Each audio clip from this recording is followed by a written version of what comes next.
দুনিয়াটা কিছুই না, চোখ বন্ধ করলে সব শেষ হয়ে যাবে। আজ আমি তুমি বলি আমার বাড়ি, আমার গাড়ি, আমার টাকা, আমার পয়সা সব আমার আমার আমার।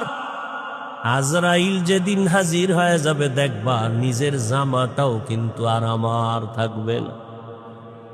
আমার জামা, আমার গেঞ্জিগুলো বেলেট দিয়া কেটে কেটে রেখে দিবে তোমার আমার সন্তানেরা। আমার হাতের ঘড়িটা আর একজনের হাতে দিয়া বলবে এটা আমার। আমার মোবাইলটা আর আমার থাকবে না, আর একজনের মালিক হয়ে বলবে এটা আমার মোবাইল। আমাকে 3টা কাফনে পেঁচাইয়া ঘর থেকে বিদায় করে দিবে। অন্ধকার কবরে নিয়ে যাবে। কই ছেলে, কই মেয়ে, কই বাড়ি, কই টাকা, সব আমার থেকে আলাদা হয়ে গেল। 3 কাফনের বাসিন্দা বানায়া জানাজা পড়ায়া কবরের দেশে নিয়ে রাখবে। এমন একটা জায়গায় কবর যেখানে দিনের বেলাও যাইতে সবাই ভয় পায়। বাঁশবাগান বাড়ির পেছনের অংশ, ওখানে কেউ যায় না, সাপ বিচ্ছু থাকার গর্ত। কবরে রাখিয়া সবাই চলে যাবে, আর খবর নিবে না। তবে হ্যাঁ, যদি কিছু নেক আমল করে যাও, ভালো সন্তান রেখে যাও, কোরআন পড়নেওয়ালা, মাদ্রাসা মসজিদ রেখে যাও, আলেম ওলামা বানায় রেখে যাও, এদের দোয়া চলবে কবরে। তাও যদি না থাকে, কবরে আর কিছুই যাবে না রে বাবা। রহমতের নবী আম্মা জান আয়েশা বলেন, আমার হুজরায় বসে নবী গুনগুন করে কান্না করেন।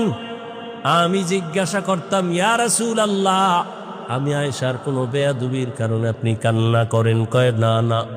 তো কেন আপনি কাঁদেন? আম্মা জান আয়েশার জবাবে রহমতের নবী বলেন, হাসরের ময়দানের ভয়ঙ্কর হালাত আমার যখন মনে পড়ে চোখের পানি ধরে রাখতে পারি না রে আয়েশা। হাসরের ময়দানটা কত যে ভয়ঙ্কর, আমার উম্মতের কি হালাত হবে আয়েশা। আম্মা জান বলেন, কেমন হালাত?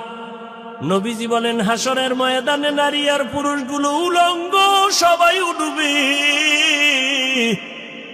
নারীরা উলঙ্গ, পুরুষেরা উলঙ্গ দাঁড়াবে।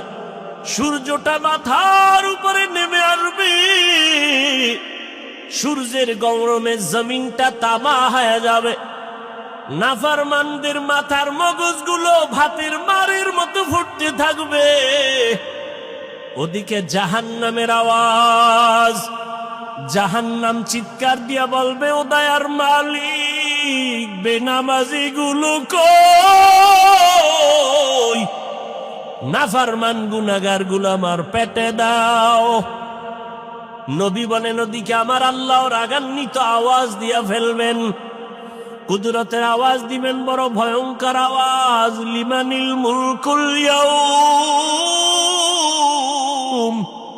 লিল্লাহিল ওয়াহিদ।